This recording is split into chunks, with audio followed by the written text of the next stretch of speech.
पुणे महानगरपालिका निवडणुकीला अवघे 5 दिवस शिल्लक राहिले असून भाजप आणि आरपीआयच्या अधिकृत उमेदवार विमाननगर लोहगाव प्रभाग क्रमांक 3 मधील डॉक्टर श्रेयश प्रीतम खानवे यांनी नागरिकांना स्पष्ट सांगितले की सोमनाथ नगर परिसरातील पाण्याची समस्या कायमस्वरूपी सोडवणार असून या भागात पायाभूत सुविधांची उभारणी करणार असल्याचा निर्धार भाजपच्या उमेदवार डॉक्टर श्रेयश खानवे यांनी व्यक्त केला आहे। प्रचार दौऱ्याप्रसंगी भाजपचे उमेदवार अनिल सातव, ऐश्वर्या पठारे आणि रामदास दाभाडे तसेच माजी नगरसेविका श्वेता खोसे गलांडे, पदाधिकारी आणि कार्यकर्ते मोठ्या संख्येने उपस्थित होते आणि येथील प्रभाग क्रमांक 3 मधील प्रचार दौऱ्याप्रसंगी भाजपच्या उमेदवार डॉक्टर श्रेयश खानवे आणि इतर उमेदवार यांनी समस्या जाणून घेतल्या।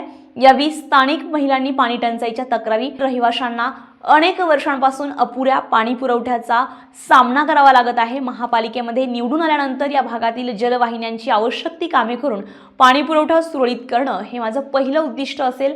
तसेच प्रशस्त रस्ते, आरोग्य सुविधा आणि सुरक्षित वातावरण हा प्रत्येक नागरिकाचा हक्क आहे आणि तो मिळवून देण्यासाठी मी कटिबद्ध आहे, असं आश्वासन डॉक्टर श्रेयश प्रीतम खानवे यांनी नागरिकांना दिले। तसेच कमळ या चिन्हासमोरील बटन दाबून प्रचंड बहुमताने विजयी करण्याचं आवाहनही केले। सोमनाथ नगर भागामध्ये भाजपने प्रचारात मोठी आघाडी घेतली असून स्थानिकांचा वाढता पाठिंबा मिळत